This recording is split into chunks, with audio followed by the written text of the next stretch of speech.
Yung iba sa inyo guys, kahit na stress kayo sa trabaho, blessed pa rin kayo kasi marami pa rin kayong kita, no? This is abundance of money, wealth, and riches, guys, actually. Yung iba sa inyo, pwedeng stressful yung trabaho, pero malaki yung sahod, no? So, doon kayo, kumbaga, yun yung i-focus nyo, di ba? Yung positivity, hindi yung negative, di ba? Eh, nagtrabaho ka dyan, pero malaki sahod mo, anong gusto mo? Yung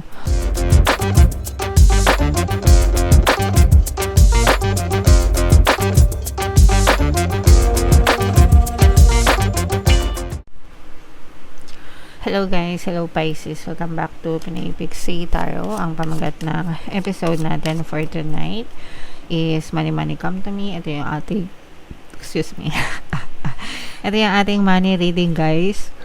Para ngayong February para sa Pisces, Sun, Moon, Rising Sign, and Venus. So, unahin natin tong deck na to guys. Ito yung mga money manifesting technique para sa inyo. Meron tayong positivity mga kapixie. Close up natin. Always do your best to direct your thoughts in positive and productive directions. Focus on life-affirming and joyful thoughts.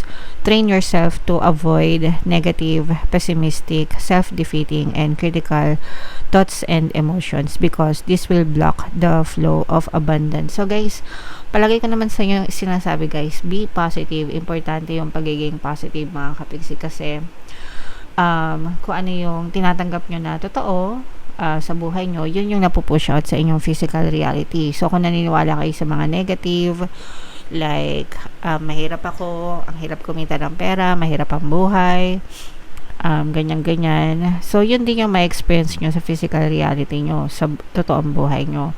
Pero, kung positive kayo, mga kapiksi, nag-affirm kayo, kagaya ng mga sinashare ko sa inyo, money money come to me, palagi ako may pera, palagi ako nagkakapera, madali lang pumasok ang pera, swerte ako, diba?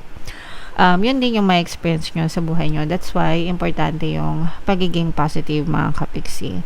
Palagi kayo mag-focus guys sa magaganda and positive na aspeto ng buhay nyo. Iwasan nyo yung nega guys kasi yun talaga yung nagiging balakid lalo na sa pera mga kapiksi. Ang number one na balakid sa pera ay reklamo.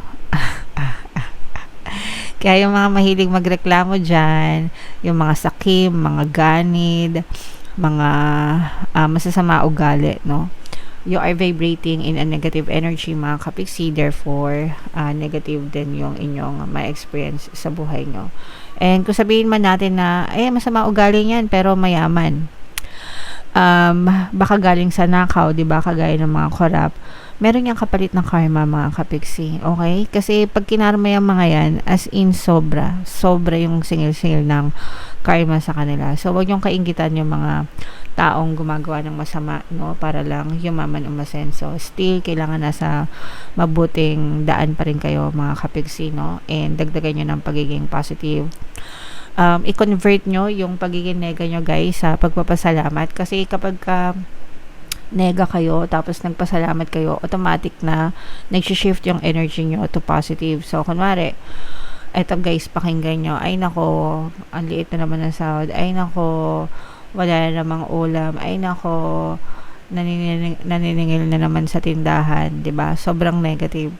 Pero pag kinonvert nyo siya, ay thank you po kasi may sahod pa kami, ay thank you po makakabayad ako sa kuryente, ay thank you po kasi may tubig pa kami, 'di ba? So aramdam mo agad yung instant shift, 'di ba, ng energy from negative to positive guys. And kapag araw-araw kayong nagfo-focus sa gratitude, generosity guys, no, yan talaga yung success sa kaperahan dyan guys, no. I'm telling you, kaya dapat palagi kayo nagpapasalamat and you have to be generous enough na tumulong sa ibang tao kasi the more na tumutulong kayo, the more na i-bless kayo mga kapiksi, okay? Alright, so comment down below guys if feeling nyo para sa inyo yung message na yan. So shuffle natin to, hanapin natin yung energy ng Pisces at saka yung energy ng money. Habang sinashuffle ko to guys, panoorin nyo muna yung video natin regarding sa ating paano mag-manifest ng abundance video course. Kapiksi, sawa ka na ba sa mga struggles at hirap sa buhay mo? Masipag ka ba at masikap sa buhay ngunit hindi ka pa rin umaasenso? Ilang beses ka na bang nag-attempt magnegosyo at mag-invest pero palagi ka pa rin nalulugi? Sa pagkakataon na ito ay maaaring may subconscious beliefs ka na nagiging balakid sa iyong pag-unlad at pagyaman. Introducing, paano mag-manifest ng abundance video course. Dito ay matututunan mong ma-overcome ang mga balakid mo para tuluyan ka ng umunlad, umasenso, sumagana, maging matagumpay, successful at maswerte sa iyong kabuhayan, pera, trabaho, negosyo sa lapi at kaperahan ng bonggang-bongga. Dali, mag-send na ng email sa pinoypixie@gmail.com at simulan na ang iyong pagyaman ngayon. Alright, so sa lahat ng gusto mag-avail ng course guys, meron tayong paano mag-manifest ng abundance video course, paano mawala ang third party, at magkaroon ng harmonious na relationship, paano pabalikin si ex or vice breakup. Sa mga interesado guys, mag-send lang kayo ng email sa pinoypixie@gmail.com. And sa mga naghahanap guys ng pampaswerte na lucky charms or lucky bracelet, aventurine, tsaka citrine guys, yung recommended ko tayo sample mga kapixie. May makita kayong mga link sa description box. Wow. Okay. So, this is both negative and positive mga kapixie, no? Sa negative guys, yung iba sa inyo, nakikita natin na nagkakaroon ng mga problema. May mga challenges kayo, may mga pagsubok. Pwedeng namamroblema kayo sa pera, mga kapixie, o kaya naman pwedeng namamroblema kayo sa pinagkakakitaan nyo sa trabaho nyo. So, kunwari may problema kayo sa workplace nyo, toxic yung environment, toxic yung culture, burnt out kayo, stressed kayo. Guys, yung iba sa inyo stress sa trabaho, no? And siguro dahil sa mga deliverables nyo or baka stressful lang talaga yung trabaho nyo mga kapixie. But this is also ending soon guys, no? Kasi nakikita natin na yung iba sa inyo guys, kahit na stress kayo sa trabaho, blessed pa rin kayo kasi marami pa rin kayong kita, no? This is abundance of money, wealth, and riches guys, actually. Yung iba sa inyo, pwedeng stressful yung trabaho, pero malaki yung sahod, no? So, doon kayo, kumbaga, yun yung i-focus nyo, di ba? Yung positivity, hindi yung negative, di ba? Eh, nagtrabaho ka dyan, pero malaki sahod mo, anong gusto mo? Yung maliit yung sahod, pero walang stress, di ba? Yung tambay na walang kita, pero walang stress. Actually, may stress din yung tambay kasi hindi nila alam kung saan sila kukuha ng pera, di ba? Or, toxic nga yung environment mo, pero maganda naman yung kitaan, di ba? So, actually, yung stress, yung toxicity, pwede mo naman yung maiwasan kung hindi mo masyadong papansinin. Kasi, di ba, kaya lang naman na-stress tayo sa trabaho kasi toxic si boss, toxic yung mga kasamaan sa trabaho. Pero kung di mo sila papansinin, wala yung toxicities. Basta ikaw, pasok ka lang, trabaho ka lang. That's what matters, no? Pero syempre, iba-iba pa rin ang sitwasyon. Meron kasi talagang ibang tao na hindi kaya yung stress, kagaya ko. Sorry na, guys. Kasi nakakasira ng energy yon kapag toxic yung kasama mo, 'di ba? So kailangan mong protektahan yung energy mo mga kapixie. But yeah, for some of you naman talagang super blessed naman kayo sa kaperahan actually, no? Maganda yung status ng money nyo, very financial, yung status ng financials nyo very stable, at saka more money pa. Actually, bibigyan kayo ng chance ni universe, no, na ngayong February mga kapixie, to gain more. Ito yung financial gains mga kapixie. Ibig sabihin ng to gain more, madadagdagan pa yung kita nyo, madadagdagan pa yung pasok ng pera sa inyo mga kapixie. And ito yung dahil din sa good karma nyo guys. Yung iba sa inyo, maaari may mga bagong mga bagong offer, mga bagong kontrata. This will be true sa mga kapixie natin na naghahanap talaga ng trabaho or naghahanap ng projects, no? Mga bagong projects, kung kaya mga freelancer naghahanap ng mga bagong kliyente na mabebentahan.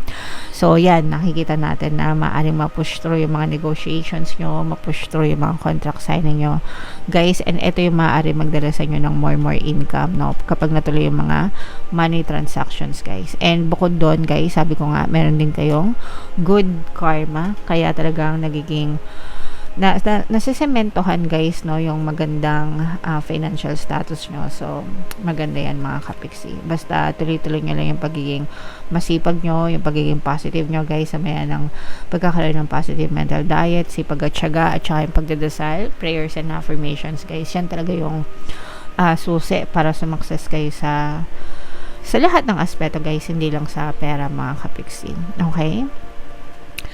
What else guys? Eto, nararamdaman ko dito guys, parang naglalaban yung pagiging logical nyo at saka yung passion nyo mga kapiksi, no?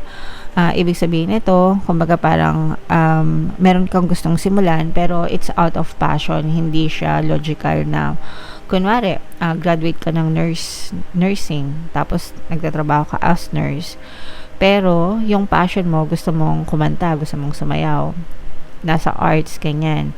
So, parang parang hindi siya logical. Yung passion mo, hindi siya logical na, walang masyadong pera dyan, or hindi ka kikita dyan unless sikat ka, 'di ba? Yung mga ganon. So, nagtatalo yung isip mo doon, mga kapiksi. Pero, you do you, guys. Pwede mo namang gawin sa side yung pagsayaw, pagganta, or kung ano man yung hilig mo, mga kapiksi. And you make it work for you, 'di ba? Kung hindi siya okay ngayon, probably next time, 'di ba? Pero depende sa inyo kung i-give up niyo yung passion niyo or hindi dahil sa pagiging logical niyo. Pero nararamdaman natin dito na may pera sa passion niyo, guys, kapag yan ay hinulma niyo, no? Parang si Keshi, hindi ko alam kung kilala niyo si Keshi. Keshi is one of my favorite singers. Si Keshi ay isang nurse. Graduate siya ng nurse, and alam ko nagtrabaho siya as nurse parang 1 year lang, tapos pero musician kasi si Keshi. So nung nag-start siya na mag-create ng music, talagang doon siya nag-boom ng todong-todo, as in.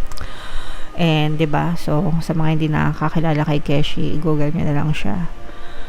Pero super sikat na si Keshi right now kasi finalo niya yung passion niya.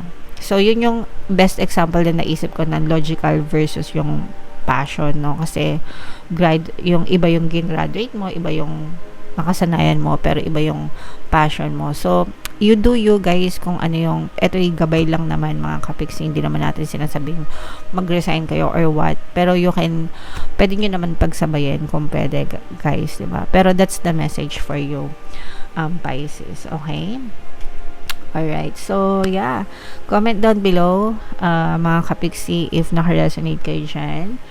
And ito yung ating 2026 kapalaran, guys. Ito naman yung ating success stories ng paano mag-manifest ng abundance video course. Thank you for liking, sharing, and subscribing.